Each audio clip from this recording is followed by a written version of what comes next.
honey, look at the detail on this. That is really lifelike. Well, thank you. That's very my kind golly. of you to say.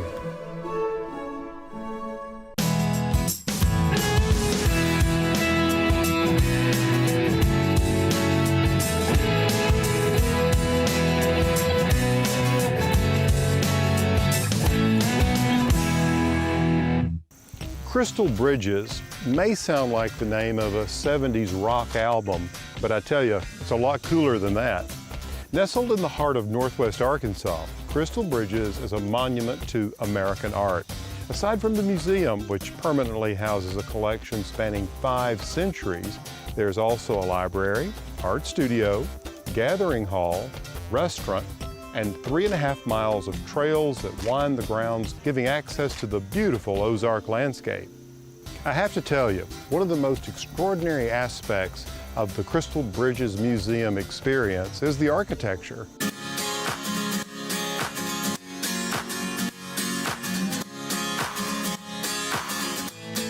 Well, the beauty of the place is that we're on 120 acres of land, and so it's surrounded by forest, and it's surrounded by architecture. So when we opened the museum in 2011, architecture was an important piece, but when you're in the building, you actually see natural light interacting with the art. So it is paintings and sculpture and the traditional thought about what it is, but there's also a sense of place. And when you venture into nature, the world of nature comes alive.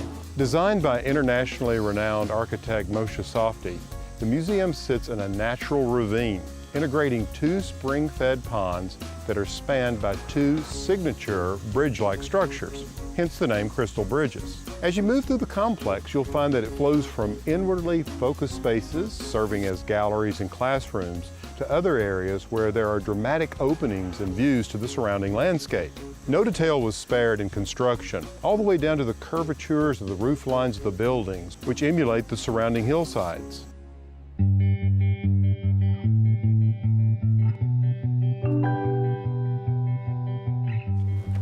Here in the museum is Crystal Bridges' latest architectural acquisition. After all, architecture is art. You see, this is the model of Frank Loyd Wright's Bachman Wilson house. Look a little closer and you can see the fantastic detail. Fitting, because Fay Jones, the school's first dean, was an apprentice of Wright and was enormously influenced by his design. And although Frank Loyd Wright never designed a building in the natural state, Wright's architecture and its tie to nature left a deep imprint on Jones's work, which has visibly impacted Northwest Arkansas's architectural landscape.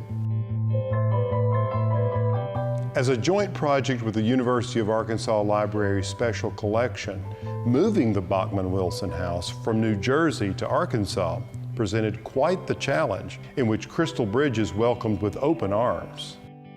The Frank Lloyd Wright house was a bit of a surprise. It was not planned when we originally envisioned the museum, so it was really exciting to have an opportunity to do something so unique, to be able to move a Frank Lloyd Wright house to this space.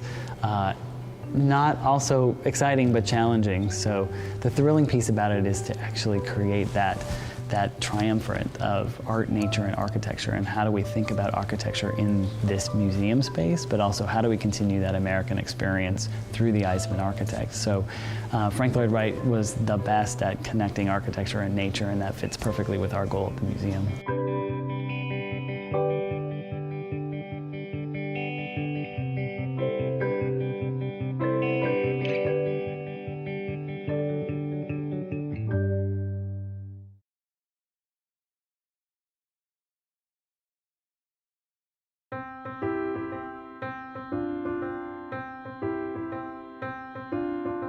Originally built in 1954 along the banks of the Millstone River in New Jersey, the Bachman Wilson home is a work of art in simplicity and form. It's a classic example of what Frank Lloyd Wright called a Usonian home, a distinctly American-style, low-cost home that would be within the reach of the average middle-class family. The modest 3-bedroom, 2,000 square foot home is built with natural materials on a concrete slab. The kitchen is small and opens into a large living area with glass curtain walls that provide expansive views of the outdoors. In 1988, the property was purchased by Lawrence and Sharon Tarantino, an architect-designer team who painstakingly restored the house using the original construction documents. Despite their award-winning efforts, the Tarantinos were unable to hold back the periodic floodwaters from the river and put the house on the market in 2012. The sale of the house was based on the condition that it would be moved to a site of suitable natural beauty. That's where Crystal Bridges stepped in. But the question was, how does one go about relocating an entire house from New Jersey to Arkansas?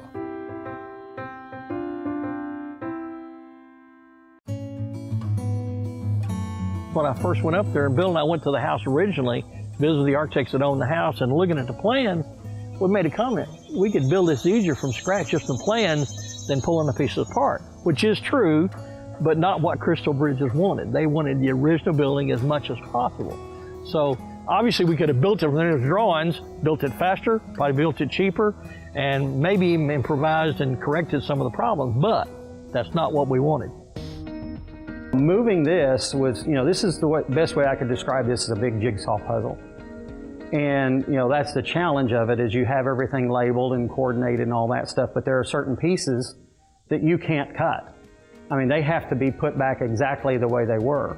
And so by doing that, we've learned a lot of how they built it, and you see a lot of Frank Loyd Wright's influence.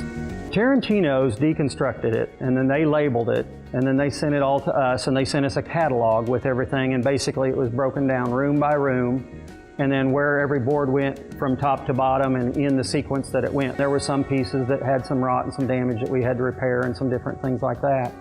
But it also revealed to me, I went back and took my framer with me, and we went back and looked after the deconstruction was underway and all of the inside skin was off, because I needed to see how they'd run their wiring and their plumbing and see what opportunities I had, whether I was going to do it the same way or if I had other options available for me. The challenge taking an existing building is, let's be honest, it's not perfect. There are nuances about it that created problems. In fact, early in the game, contractor found out that the existing building was 2 inches out of square.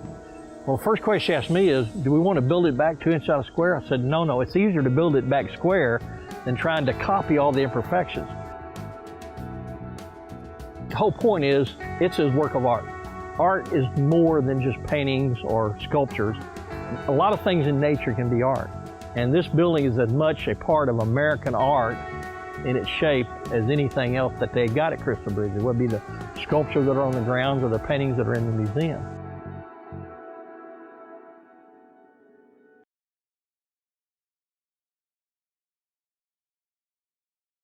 Relocating a house is no easy task, particularly when you're disassembling it, transporting it, and reassembling it in a painstaking way. But, there's a lot of pride in taking on a project like this. So by far the most difficult challenge that we had here was, where do you take a Frank Loyd Wright house and put it on our site? Where it's located today, I could not imagine it anywhere else. It's in a setting that feels like you're back in 1956, that it's miles away from Moshe Safdie's work, yet you're 150 feet away.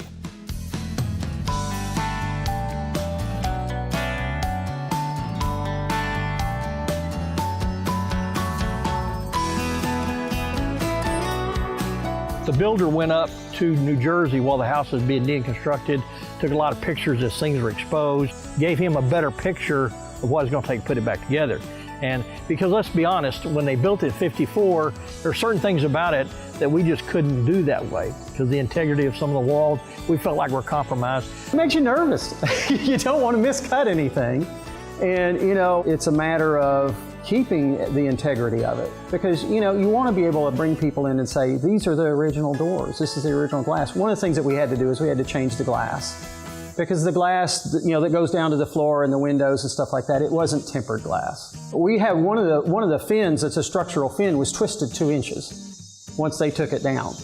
And so we actually manhandled and twisted that 2 inches back out of it and locked it into the roof and everything else because we really wanted everything to be original from the Frank Loyd Wright's design and from the construction that was done in 1954. The challenges that arise is how do I hide those oddities about the original building, but still keep it as original to the intent of the architect as possible when it was built in 1954.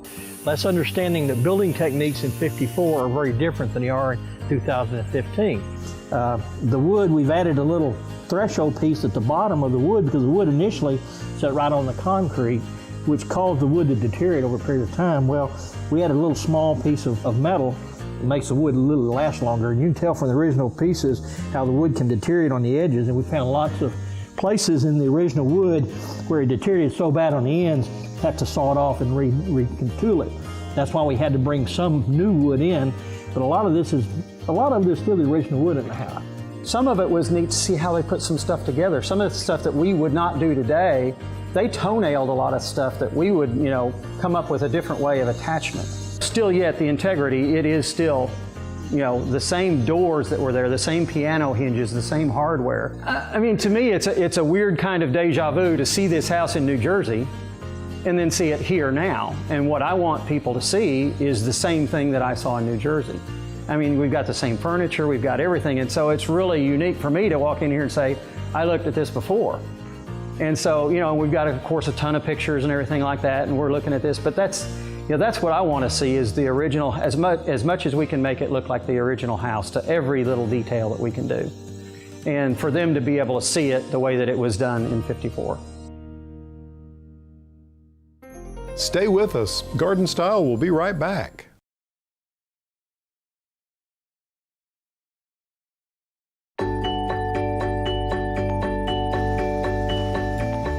Scott, it's wonderful to be back here at Crystal Bridges. I cannot believe how the landscape is maturing over just 4 years. The philosophy here is really to embrace really American natives. It is. I think that something that we really promote is American art, American architecture, Sure. and then the American garden. What I love about Crystal Bridges is that you all are not only changing out exhibitions and you have all these different programs going on, but you're bringing new things into the landscape, like this latest colossal project by literally lifting up and bringing a Frank Loyd Wright house onto the property. It's an exciting time here at Crystal Bridges. We think of the outside as the missing gallery. We talk about architecture and we talk about Moshe Safdie's work and Fay Jones. How about if you go to the start of the book and you talk about Frank Loyd Wright? He celebrated the craftsmanship.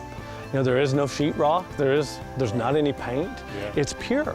That home is just pure, it's native.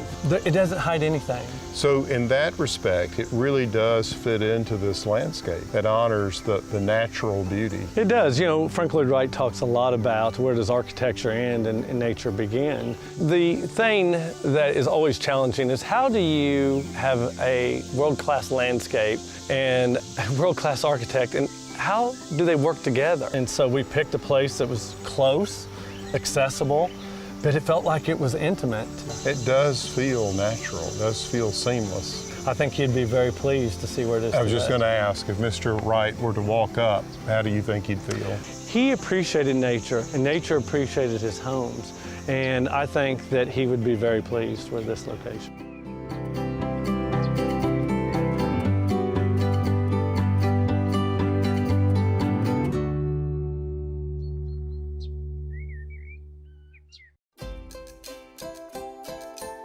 Still to come on Garden Style, preparing the Bachman Wilson house for visitors.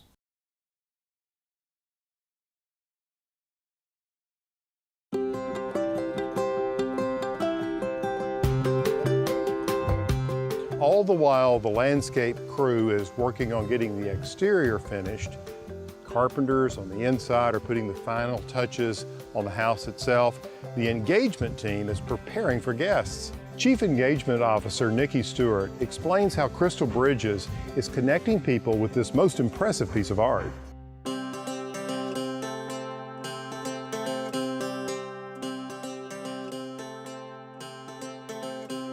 Historic homes are a little different than galleries simply because it's a different experience. The museum and the galleries were made to handle hundreds of people. A historic home, especially a Usonian home like this one, is not that big, and it wasn't ever designed to be viewed the way galleries are. So there's a little difference, but at the heart of both of them, it remains the same. When you walk into the room, there's all those formal things you think you're supposed to know. But it's on the way out the door that you feel connected to a story or a moment or a person. That's what you really remember. We're designing an experience where you can create your day at the house. The first thing you'll walk through is an open-air pavilion that was designed by the students at the University of Arkansas School of Architecture. So we wanted to begin with that idea in mind of how his work is still being done today, or his style is still being embraced by architecture schools. It is a Frank Loyd Wright piece of architecture, glorious, amazing architecture. People lived there. The story of all the people who built it, thought about it, lived there, visited, those stories will be part of your experience. There's just as many beautiful things to see outside as there are inside. And the physical space where it is also important. The proximity to water, it echoes the proximity to water the house had in its original location. There's always going to be more to know about the house. There's always going to be new stories to tell. So we're just at the beginning of what will be a many-year process.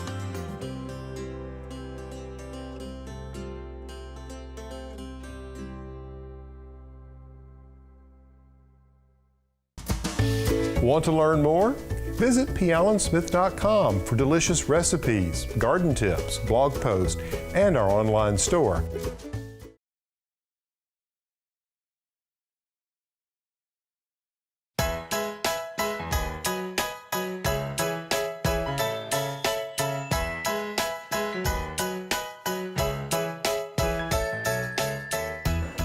After spending the day seeing everything that Crystal Bridges has to offer, you work up an appetite, and lucky for me, they've got a great restaurant right here at the museum. So if you're looking for a place that displays American art and nature in such a beautiful way, make sure you put Crystal Bridges at the top of your list. Until next time, I'm Alan Smith.